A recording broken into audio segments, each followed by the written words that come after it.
Good morning students, good morning to all of you. आज हम लोग पढ़ेंगे इलेक्ट्रोमैग्नेटिक प्रॉपर्टीज़ की प्रॉपर्टीज़ के बारे में। We will study about properties of electromagnetic waves.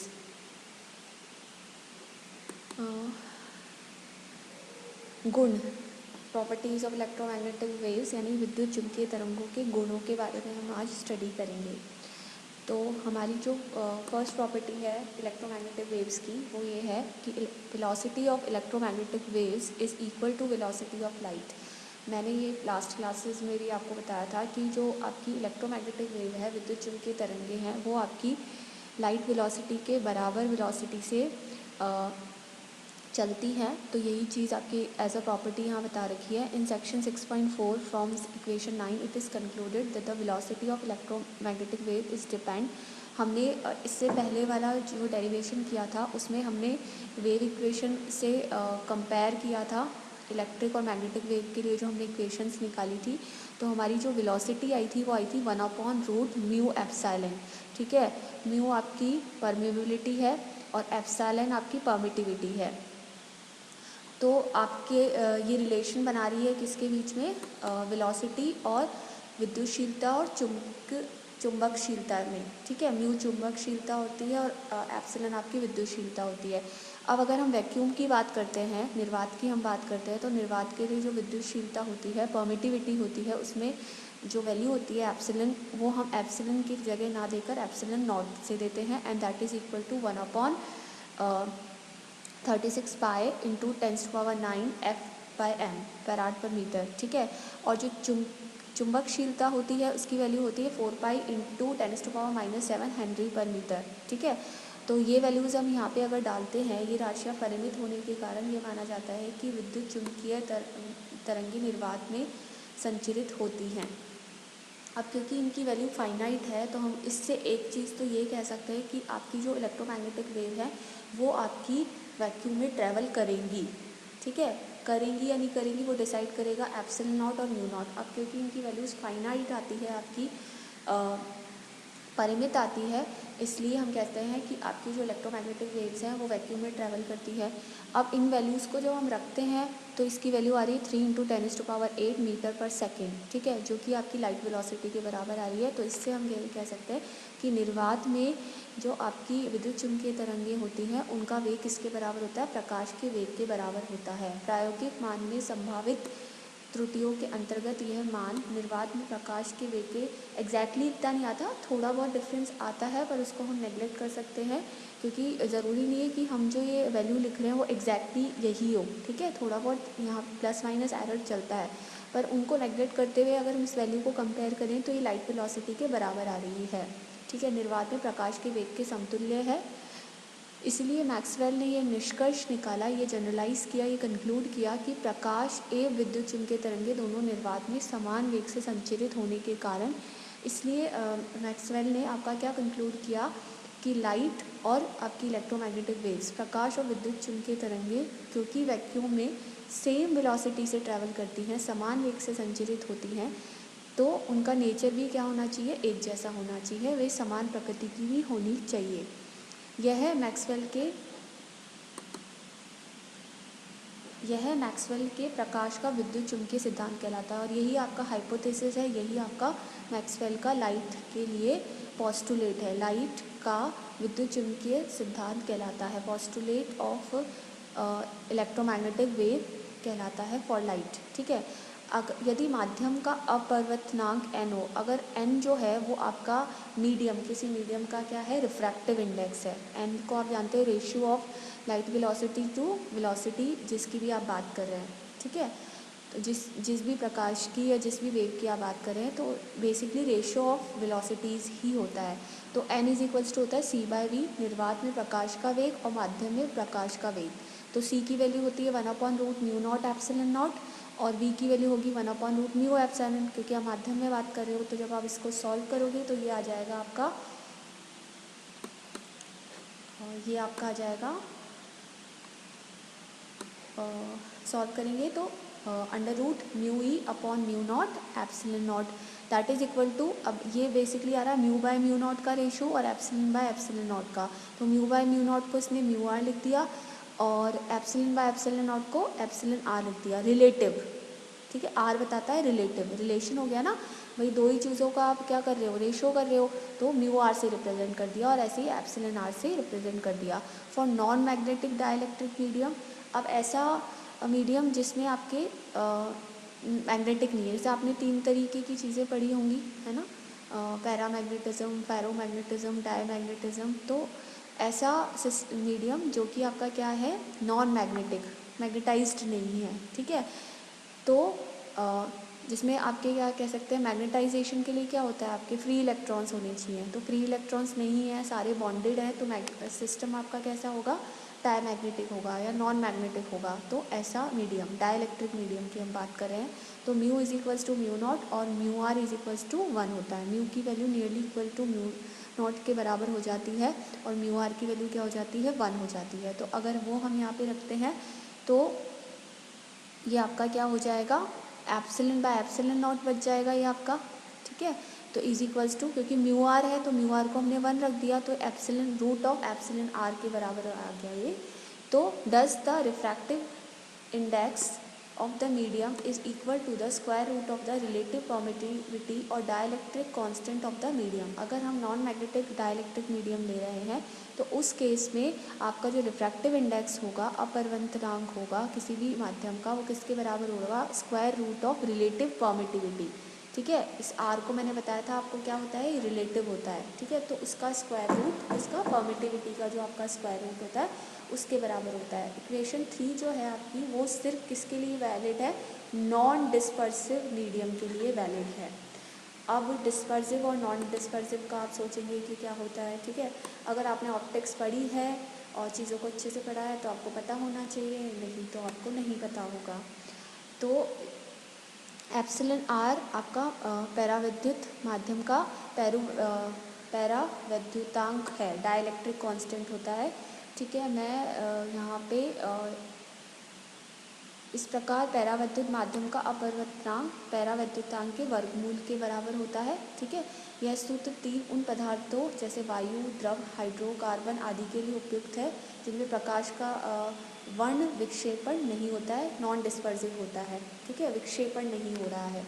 वर्ण विक्षेपण उत्पन्न करने वाले पदार्थों के लिए इस सूत्र का उपयोग नहीं किया जा सकता। जो पदार्थ आपके वर्ण विक्षेपण करते हैं, डिस्पर्जन करते हैं, उसमें हम इस फॉर्मूले का यूज़ नहीं करते। अब डिस्पर्जन क्या होता है, विक्षेपण क्या होता है, आप लोगों ने जब आपकी जो लाइट होती है वो प्रिज्म पे गिरती है, ठीक है, आप लोगों ने अपने 12th में प्रैक्टिकल किया होगा। तो जब आपकी नॉर्मल लाइट आपकी प्रिज्म पे गिरती है तो क्या होता है, तो लाइट आपकी आपको दिखेगा, आपको लाइट डिस्पर्स हो गई है, फैल गई है और आपको 7 डिफरेंट कलर्स दिखेंगे लाइट के अंदर, ठीक है। तो ये लाइट जो आपकी 7 कलर्स में डिस्ट्रीब्यूट हो जाती है, ठीक है, तो इसको आप क्या कहते हैं, डिस्पर्जन। और जिस वेट फॉर अ सेकेंड,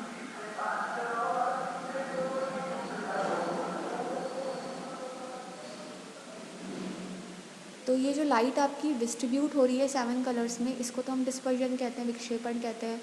और ये जिस मीडियम में हो रही है उसको हम क्या कहेंगे, डिस्पर्सिव मीडियम कहेंगे, ठीक है। अब ऐसा चीज़ जिसमें आपका ये चीज़ पॉसिबल नहीं हो, ठीक है, वो आपका क्या कहलाएगा, नॉन डिस्पर्सिव मीडियम कहलाएगा, ठीक है, जहाँ पे ये चीज़ पॉसिबल नहीं हो। तो वर्ण विक्षेपण उत्पन्न करने वाले पदार्थों के लिए इस सूत्र का, जैसे प्रिज्म के लिए हम नहीं लगा सकते इसको, ठीक है। विद्युत चुम्बकीय तरंगों के विद्युत क्षेत्र एवं चुम्बकीय क्षेत्रों का मान तरंग संचरण की दिशा के अनुदिश शून्य होता है, अर्थात विद्युत चुम्बकीय तरंग समतल व अनुप्रस्थ होती है। अब ये कह रहा है कि जो आपकी इलेक्ट्रोमैग्नेटिक वेव्स होती है उनके लिए इलेक्ट्रिक और मैग्नेटिक फील्ड्स के जो कंपोनेंट्स होते हैं, विद्युत क्षेत्र और चुम्बकीय क्षेत्र के घटकों का मान जो होता है तरंग संचरण की दिशा के अनुदिश शून्य होता है। जिस डायरेक्शन में आपकी वेव मूव कर रही है उस डायरेक्शन में इनका जो कंपोनेंट्स होते हैं उनकी वैल्यू क्या होगी, 0 होगी। विद्युत चुम्बकीय तरंगों के विद्युत क्षेत्र व चुम्बकीय क्षेत्र के घटकों का मान तरंग संचरण की दिशा के अनुदिश शून्य होता है, अर्थात विद्युत चुम्बकीय तरंग आपकी क्या होनी चाहिए, इलेक्ट्रोमैग्नेटिक वेव प्लेन होनी चाहिए। तो ये तरंग संचरण की दिशा में आपकी इनके कंपोनेंट ज़ीरो हैं या क्या होनी चाहिए, ट्रांसवर्स होनी चाहिए। समझ में आ गया? क्योंकि मैंने आपको बोला था कि ट्रांसवर्स वेव्स क्या होती है, जिसमें आपके जो पार्टिकल्स हैं वो कौन सी डायरेक्शन में वाइब्रेट करते हैं, परपेंडिकुलर डायरेक्शन में वाइब्रेट करते हैं। तो अगर परपेंडिकुलर डायरेक्शन की हम बात करें तो फॉर एग्जांपल अगर आपकी एक्स डायरेक्शन है, direction of motion of wave, तो परपेंडिकुलर डायरेक्शन आपकी वाई और जेड हो सकती है फॉर अ ऑर्थोगोनल सिस्टम। तो उसमें ही आपके इलेक्ट्रिक वेक्टर होते हैं और मैग्नेटिक वेक्टर होते हैं। एक्स डायरेक्शन में तो कहीं इलेक्ट्रिक वेक्टर और मैग्नेटिक वेक्टर वाइब्रेट नहीं करते हैं, तो ऑब्वियसली वहाँ पे उनके कंपोनेंट्स आप निकालो तो क्या होंगे, ज़ीरो होने चाहिए। इससे अगर परपेंडिकुलर डायरेक्शन में ही कंपोनेंट्स है, वाइब्रेशन है, तो आपकी वो वेव ट्रांसफर्स होनी चाहिए, और इसी को हम क्या कहते हैं, समतल कहते हैं, प्लेन वेव कहते हैं। ठीक है, तो वही चीज़ें यहाँ पे कह रहा है। माना किसी समदैशिक आइसोट्रोपिक मीडियम मैं पहले भी बता चुकी हूँ, जहाँ पे डायरेक्शन पे आपकी फिजिकल क्वांटिटीज़ में वेरिएशन नहीं होता हो। ठीक है, डायरेक्शन पे डिपेंड नहीं करता है, जो एक्स में है वही वैल्यू वाई में है, वही वैल्यू आपकी जेड में है। अनावेशित, चार्ज फ्री, चार्जेस नहीं होने चाहिए, तथा धारा मुक्त, करंट फ्री, यानी रो ज़ीरो है, चार्ज डेंसिटी और करंट डेंसिटी ज़ीरो है, यानी J = 0 है। माध्यम में विद्युत चुंबकीय तरंग एक्स दिशा में संचरित कर रही है। तो हमने जो आइसोट्रोपिक मीडियम के लिए इक्वेशंस निकाली थी लास्ट क्लास में, वो यहाँ पे वैलिड रहेंगी। ऐसे माध्यम में आपकी इलेक्ट्रोमैग्नेटिक वेव जो है वो कौन से डायरेक्शन में ट्रैवल कर रही है, एक्स डायरेक्शन में वो ट्रैवल कर रही है। इसलिए विद्युत चुंबकीय तरंग के घटक क्षेत्र यानी E और B की बात कर रहा है, केवल दूरी x तथा t के सापेक्ष परिवर्तित होते हैं और y और z दूरी के सापेक्ष अपरिवर्तित रहते हैं। अब डायरेक्शन ऑफ मोशन तो आपका ये है, ठीक है। तो ये कह रहा है कि जो चेंज होगा इलेक्ट्रिक और मैग्नेटिक वेक्टर में, वो कौन सी में किस पे डिपेंड करेगा, x पे डिपेंड करेगा क्योंकि वेव उस पर मूव कर रही है, और t पे डिपेंड करेगा। ठीक है, वेरिएशन जो है आपका, मैं उनकी वैल्यू की बात नहीं कर रही हूँ, वेरिएशन की बात कर रही हूँ। जहाँ वेव आपकी मूव कर रही है वही डिसाइड करेगी कि इलेक्ट्रिक और मैग्नेटिक वेक्टर में क्या वेरिएशन होगा। ठीक है, अगर मूव ही नहीं करेगी तो कोई वेरिएशन ही नहीं होगा, और जिस डायरेक्शन में मूव कर रही है उसी डायरेक्शन में वेरिएशन होना चाहिए।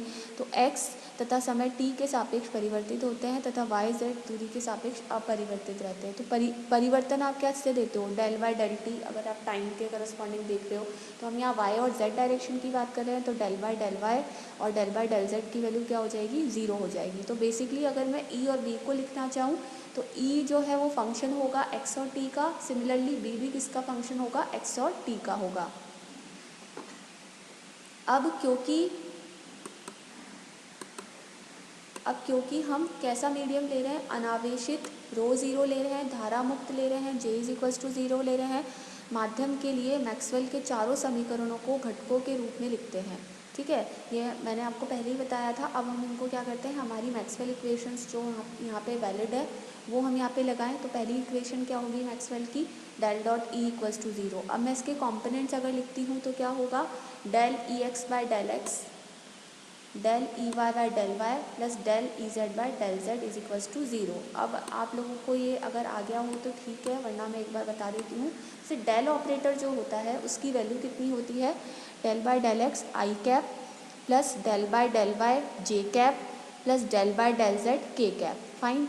और जो ई वेक्टर है, वेक्टर को अगर आप खोलते हो, जैसे पोजीशन वेक्टर होता है आर वेक्टर, तो उसको आप कैसे खोलोगे, x i cap plus Y j cap plus Z k cap. ठीक है, इसी तरीके से ई वेक्टर को खोलोगे तो कैसे खोलोगे, ई x i cap plus E Y j cap plus E Z k cap. Correct. अब आपको ये भी पता है कि I dot I, J dot J और के डॉट के की वैल्यू 1 होती है। उसके अलावा आई डॉट जे भी 0 होगा, आई डॉट के भी 0 होगा। सिमिलरली जे डॉट आई भी 0 होगा, जे डॉट के भी 0 होगा। सिमिलरली के डॉट आई भी 0 होगा, के डॉट जे भी 0 होगा, पर के डॉट के 1 हो जाएगा। तो आपके यही कॉम्पोनेंट्स आएंगे, क्या आ जाएंगे, आई डॉट आई 1 हो जाएगा और del E x by del X आ जाएगा, plus del E Y by del Y आ जाएगा और del E Z by del Z आ जाएगा। ये किसके साथ की वैल्यूज़ हैं, J dot J, I dot I और के डॉट के साथ। बाकी सारे आपके ऑटोमेटिकली डॉट प्रोडक्ट की डेफिनेशन से 0 हो जाएंगे।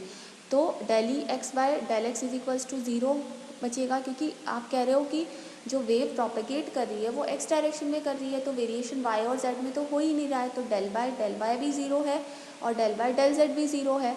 तो आपका सिर्फ क्या बचेगा, del E x by del x = 0। तो इससे क्या चीज़ प्रूव हुई कि ई एक्स की वैल्यू एक्स के साथ कांस्टेंट है। ठीक है, तो Ex दूरी के सापेक्ष क्या रहेगा, नियत रहेगा, कांस्टेंट रहेगा।